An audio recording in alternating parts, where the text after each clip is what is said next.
Сәлем достар, сіздермен бірге кино айтушы. Мен бүгін сіздерге 2017 жылы шыққан трейлер жанрындағы «Синяя борода» фильмінің қысқаша сюжетін баяндап беретін боламын. Бейне басталмас бұрын каналға жазылып лайк басып кетіңізші. Бұл сіздер үшін бірнеше секундтық іс, ал біз үшін үлкен қолдау. Ендеше кеттік. Дәрігер Бьюн қала орталығынан қала шетіне қарай қоныс аударады. Мұнда досының клиникасында жұмыс жасамақ. Өзі пәтер үйде тұрады, ал үй иесі ет дүкені бар қасапшы. Оның әкесі де ет жегенді жақсы көреді, ал әйелі болса Бьюға жылы қабақпен қарайды. Клиникадағы әріптесі Миллион медбике еркектің мұнда сіңісіп кетуіне көмектесіп жүр. Өзі жай ғана медбике болғанына қарамастан қымбат брендтік сөмке асылып жүреді. Қайдан алдың дегендерге жігітім сыйлады деп жауап береді екен. Енді түскі асқа үзіліске шығайын деп жатқанда пациент келіп қалады. Сөйтсе бұл өзінің қайнатасын көруге келген үй иесінің әйелі екен. Бьюн үшін бұлар таныс жандар болғандықтан түскі үзіліс кезінде пациентті көруге келіседі.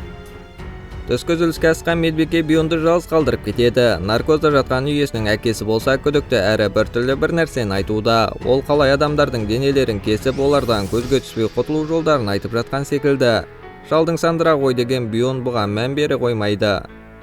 Кейін күту залында отырған тағы бір қарт кісіні көреді. Оған клиника түскі үзілістен кейін ғана ашылады дегеніне қарамастан ол бір орнынан қозғалмай күтіп отыр.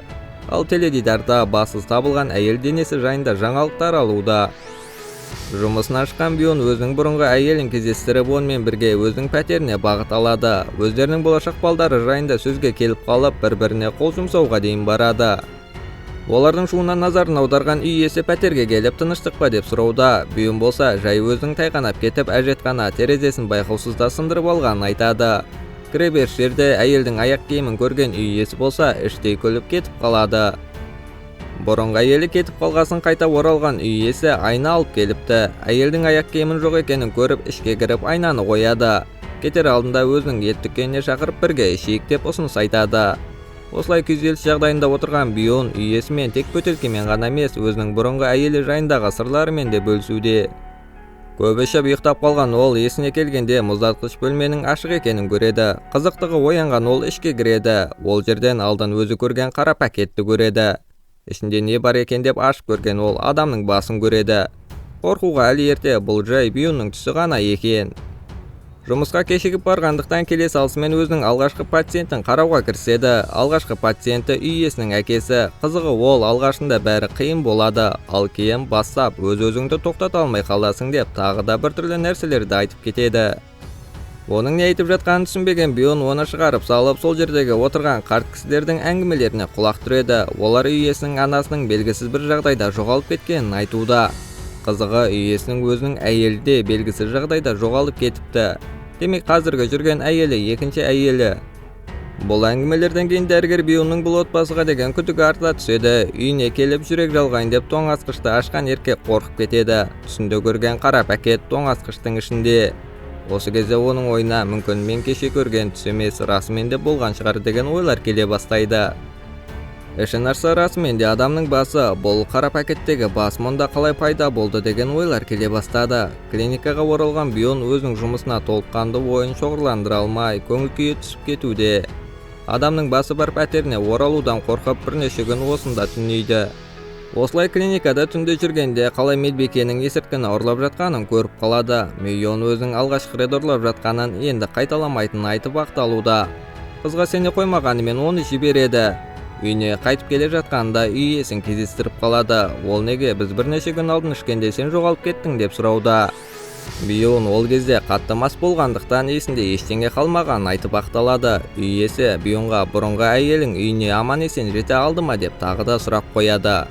Ол сенімсіз түрде иә деп жауап береді. Кейін бір нәрселерден күдіктеніп өзінің пәтеріне қарай жүгіреді. Бірнеше минуттан кейін оның есігінің алдында полицейлер тұр. Сөйтсе бұрынғы әйелі Бьюнмен кездескеннен кейін із-түзсіз жоғалып кеткен екен. Бұл жағдайдан кейін еркектің үй иесінің отбасына деген күдігі арта түседі. Тағы да есіктің қағысын естиді. Бұл мені полицейге есірткі ұрлағанымды хабарлап қоймады ма деп сұрауға келген медбике екен. Бьюн полицейлердің жоғалып кеткен әйелі жайлы сұрауға келгенін айтады. Медбике кетіп қалғасын Бьюн оның артынан біреудің аңдып бара жатқанын байқап қалады. Көшеге атып шыққан ол бір айқайдың дауысын естіп сонда қарай атығады. Алайда күтпеген жерден соқ қалып есінен айырылып қалады. Есіне келсе өзінің пәтерінде жатыр, ал оның қасында алдында бірнеше рет клиникадан көрген таныс еркек. Өзін детектив Жо деп таныстырған ол иесінің әкесінен алдындары күдіктеніп жүргенін, бірақ ұстауға жеткілікті айғақтарының болмағанын айтады. Бьюн өзі білетін барлық мәліметтермен бөлісіп, тіпті тоңазытқыштағы бас туралы да айтып береді. Детектив олар бұны сені әдейі кінәлі қылу үшін ұйымдастыруда дейді. Ертесіне жұмысына барып, онда миллионның жоқ екенін көреді. Ештеңе болмағандай әдеттегіндей жұмыс істеуге тырысуда. Пәтеріне оралса, онда біреулер жүр. Бірнеше минуттан кейін пәтерден қолында скальпы бар, көзі ойылған еркек атып шығады. Кейін қанды қолмен дәрігер Бьюнның шыққанын көреміз. Не істерін білмегеннен көшеге жүгіріп шығып, көліктің астына түсіп қалады. Есіне келген дәрігер Бьюн тағы да детектив Жоны көреді. Бұл жолы өз үйінде емес, ол бірден іске кірісіп не болғанын, өзінің күдіктері туралы айта бастайды.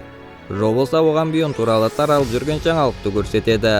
Сөйтсе дәрігер Бьюнды полицейлер шарқ ұрып іздеп жүр екен. Кейін Жо өзінің досына хабарласу керек екенін айтады. Осы сәтте Бьюн келген барлық хаттарда Нам Ин Су есімі жазылғанын байқайды. Өзінің айналасында күдікті нәрселердің көп екенін түсінген ол детектив Жоның басынан ұрады. Үй иесінің ет дүкеніне басып кіріп, тоңазытқыштағы бөлмеге қамалып алады. Онда үй иесі де бар екен. Ол Бьюнге мұнда не істеп жүрсің деп сұрауда. Еркек әшейға қарамай үй иесіне қарай шабады. Екеуінің арасында ауыр арпалыс өтуде. Соңында Бьюн жерге құлап, үй иесі оны өлгенше тұншықтыра жаздайды. Тек полицейлер ғана келіп оларды ажыратып алады. Дәрігер Бьюнның адамның басы бар деп ойлап, қара пакетті қолымен көрсетуден басқа шарасы жоқ. Бірақ оған ешкім назар аудара қоймайды. Оны жедел жәрдем қызметі алып бара жатқанда, қара пакеттің ішінде адамның емес, жай сиырдың басы екенін көреді. Осылай полицей бөлімшесінде дәрігер Бьюнге ең жақын болған адамдарға тергеулер жүргізе бастайды. Медбике Мейон дәрігер Бьюнның өзін үнемі өзгелерден алшақ ұстағанын, сонымен қатар соңғы уақыттары анестетиктердің біразы жоғалып кеткенін, ал Бьюнның клиникада үнемі жалғыз отыратынын тілге тиек етеді. Ал үй иесі болса Бьюмен бірге ішкеннен кейін өзінің бірнеше пышағының жоғалып кеткенін байқаған екен. Неге дәрігерге қасапшының пышағы керек болды? Мен бұл туралы Бьюнның өзіне сұрамақшы болдым, бірақ ол өте суық жауап берді деп өзінің дәрігер туралы күдіктерімен бөліседі. Медбике қалай Бьюнның анестетикті тығылып қолданғанын, ұйықтап жатып өзінің қалай әйелді өлтіргенін, оның басын тоңазытқышқа сақтап қойғаны жайлы сандырақтағанын айтып береді. Ал дәрігер Бьюнның үйіне барғанда еркек медбикеге тесіліп біртүрлі көзқараспен қараған екен.